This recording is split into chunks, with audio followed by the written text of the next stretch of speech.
how about your relationship with the members of your band Dieth, and also with Chef Young? Because I know, Sure. obviously, both were partners in Megadeth, Yeah. but I mean, were you always in contact, or did the contact start recently? Well, so with Jeff, obviously we go back to 1987 when he was brought in from my friend Jay Reynolds, guitar player from the band Malice. We had contacted Jay or talked to Jay about joining Megadeth, and I guess technically he had, and then realized, you know, the guitar work was a little out of character for what his type of playing was. So he introduced us to Jeff initially to just come in and maybe write and play some solos and work on the record. And, you know, once he did, we're like, look, we'll just keep Jeff. Jeff's a great player.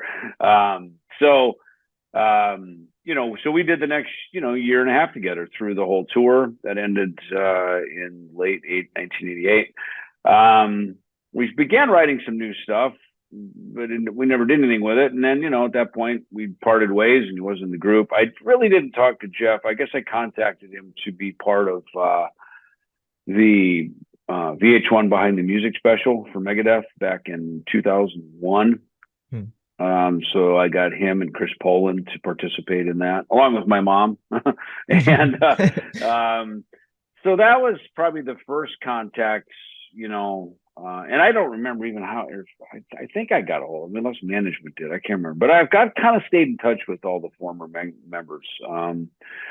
And then, you know, a few years ago, Jimmy DeGrasso and I were playing at the NAMM show. You know, Jimmy got me the gig playing bass for Ronnie Montrose back in around 2007 or so. And I did that gig for a couple of years, and Ronnie died. And then, so now at NAMM every year in January, in Anaheim, they do a sort of a tribute show. I think it was his girlfriend throws it, called Ronnie Montrose Remembered, right? So I played at it a couple of years, and one year I look over and Jeff Young is over there with his flying V. I'm going, oh my God, this is too funny. I got like Gilby Clark and Brad Gillis and all these hot shot guitar players, and Jeff's over there. So we do the big high five. It was the first time we'd seen each other. I mean, literally hadn't seen each other since, you know, 1988 or 1989, right? So you know, our reconnection was pretty cool. After that, I didn't see him again, and for, you know, gosh, years, almost a decade, I guess. And so then I reconnected with him last year. January 2022 was kind of a magical year, because that also leads into Dieth. But to finish up with Jeff Young here first, you know, we had reached out to him to participate in the documentary film we're doing for Nick Menza. And so we got reconnected. We went to dinner, and he started humming these riffs that we were working on from back in 1988. And so we went in the studio a few weeks later and cut these 4 songs. I shouldn't say we cut them. We did demos of them. We basically wrote them and kind of had these scratch demos. And so a month after that, he calls me to come out and do a tribute to the Big Four with the Ultimate Jam Nights that Chuck Wright from Quiet Riot hosts, and that's what started Kings of Thrash. Is from there, you know. It was an idea that I'd had for about 6 or 7 months to try to put something together with Chris Poland, or, you know, something to go out and play. Killing Is My Business. I just felt like that album needed to be played, you know. So it's ironic. Then Jeff and I connect, and, you know, now we've written some new songs together. Now we're out, you know, paying homage to So Far So Good So What, Killing Is My Business. So, you know, Kings of Thrash is born. But what also happened in January of 2022 is I got an email from my friend Opus, who plays drums in a band out of Connecticut called Dead by Wednesday.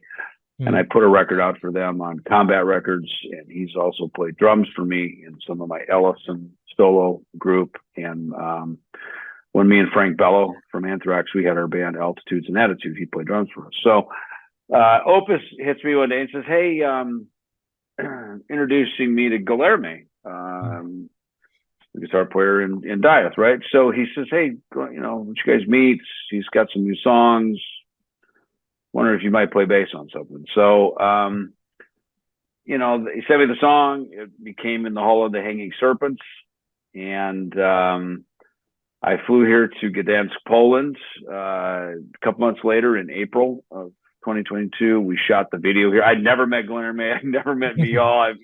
I've done this before. I've literally flown across the country. This is the first time I'd flown across the world to sight unseen, just meet some new musicians, make some new friends. And but you know, this is how it's done, man. I mean, if you're a musician and anybody that's watching this, you know, sometimes it's, you know, you drive across town to get in the jam room or get on stage with someone and jam, or you're invited to play in church, or, you know, play at a fucking karaoke bar, whatever it is, you know. I mean, in my case, it's, you know, go to LA with Jeff Young and go to Poland with fucking Dieth, you know. But this is, you know, it's how we started Megadeth. You know, I went from Minnesota, I drove out to LA with this sort of blind ambition, but this sort of calling in my heart, and I knew it in my gut. I needed to get there. And a week later, I meet Dave, and next thing you know, we're starting Megadeth, you know. So this is not unusual for me. And I realize that